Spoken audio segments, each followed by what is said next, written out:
PT, nas duas vezes em que esteve à frente da presidência da República, com Lula e depois com Dilma, protagonizou os maiores escândalos de corrupção da história recente do país. O Mensalão e o Petrolão, envolvendo 12 bilhões de reais em desvios. Nem Lula, nem Dilma, nem o PT jamais fizeram uma autocrítica. As pesquisas mostram que o eleitor quer um governo honesto. Isso no depoimento de vários delatores, testemunhas e colaboradores, ela data de tempos muito remotos. Ela remonta à ditadura militar. A palavra cleptocracia tem origem grega e quer dizer Estado governado por ladrões. Desde o governo Sarney, governo Collor, governo Itamar, governo Fernando Henrique, todos, governo Lula, governo Dilma, todos os diretores da Petrobras e diretores de outras empresas, se não tivesse apoio político, não chegava a diretor. Ali colocavam, os partidos então colocavam seus mandatários com a finalidade de arrecadar recursos para o partido, para os políticos.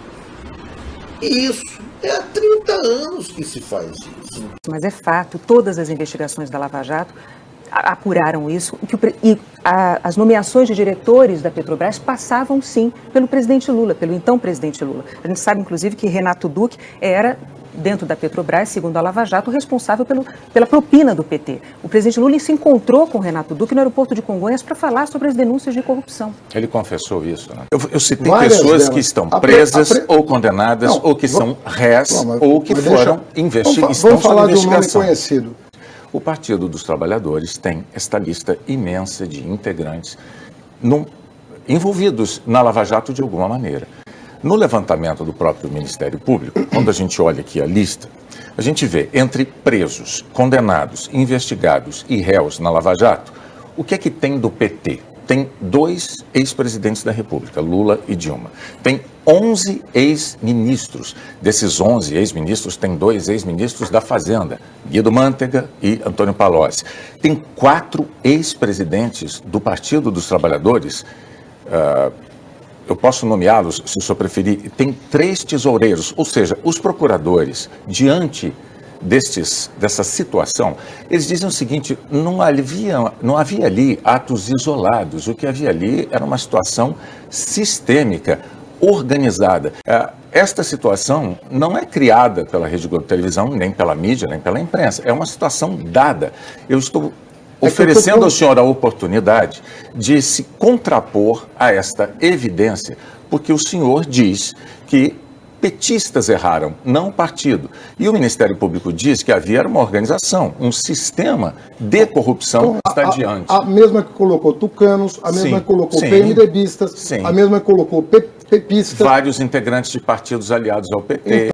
A gente observa o seguinte: nos 2 governos de presidentes petistas, Dilma Rousseff e Lula, foram nomeados dos atuais 11 integrantes da casa, 7 foram indicados ou por Lula ou por Dilma.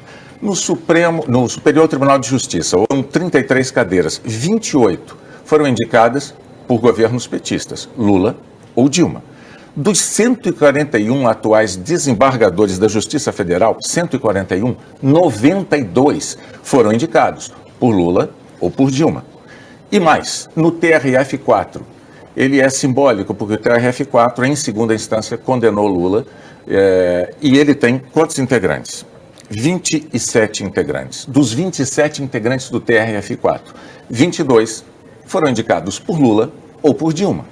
Diante desses números, eu lhe pergunto, houve uma conspiração? Então não há conspiração, não é, candidato? Calma. Candidato, o seu nome foi citado na delação da Odebrecht, o seu nome. O seu nome foi citado na delação também de Mônica Moura e da UTC, de Ricardo Pessoa. Muito bem. O senhor acabou de ser denunciado pelo Ministério Público nessa semana por corrupção passiva, lavagem de dinheiro, formação de quadrilha. O senhor e mais 4 pessoas, entre elas, inclusive, o ex-tesoureiro do PT, João Vacari. O senhor, portanto, é denunciado na Lava Jato. Isso não o constrange como candidato à presidência da República?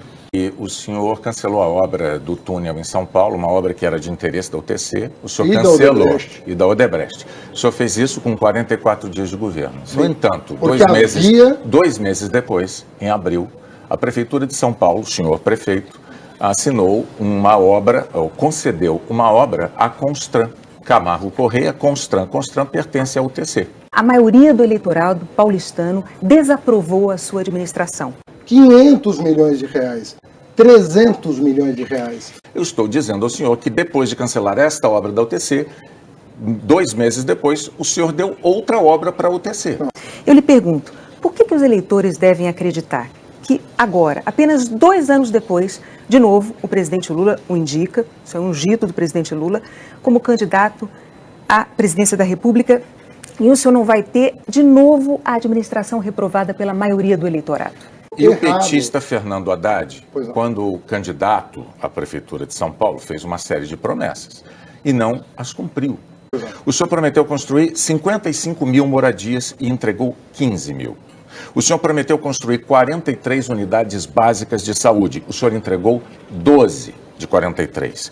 No fim do seu mandato, havia quase 500 mil de paulistanos, 500 mil pessoas, esperando para fazer um exame médico. Essa fila era uma fila de 500 mil de paulistanos. Na área da segurança pública, o senhor prometeu contratar 2.000 guardas civis. O senhor entregou uma contratação de 600, prometeu 2.000, entregou 600. O senhor não cumpriu promessas como prefeito de São Paulo. Por que o eleitor haveria de imaginar que o senhor virá a cumprir as promessas que faz como candidato à presidência da República? A presidente Dilma Rousseff, candidata à reeleição, dizia que estava tudo indo às mil maravilhas. Vamos relembrar a história. Não só isso, ela dizia que ia manter, se reeleita, a política que estava implementando para a economia brasileira e ainda acusava, o senhor deve se lembrar disso também, ela acusava os adversários, dizia que se eles ganhassem, ao assumirem o poder, eles iam mexer na economia e iam tirar, aspas, tirar a comida da mesa do trabalhador. Aí, ela ganhou a eleição. Ao ganhar a eleição, tomou posse imediatamente, tentou corrigir os rumos da economia, daquilo que o senhor mesmo chamou de cavalo de pau. Ela deu o cavalo de pau, tentando corrigir a economia, porque ela precisava ser corrigida, só que aí ela perdeu completamente a credibilidade. Os críticos imediatamente disseram que ela cometeu um estelionato eleitoral e nós mergulhamos numa crise de que, aliás, ainda não saímos até hoje. Deixou coisas em aberto em saúde, em saúde e segurança pública. Você me fez uma pergunta e não está me deixando responder. Não, candidato. O senhor deixou em aberto promessas na área habitacional, na área da saúde e na área da segurança pública.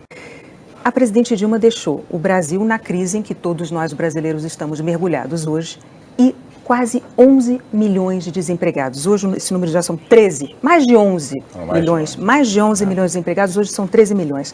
Por que os eleitores devem acreditar que com o senhor, o partido que deixou mais de 11 milhões de desempregados não vai agravar a crise?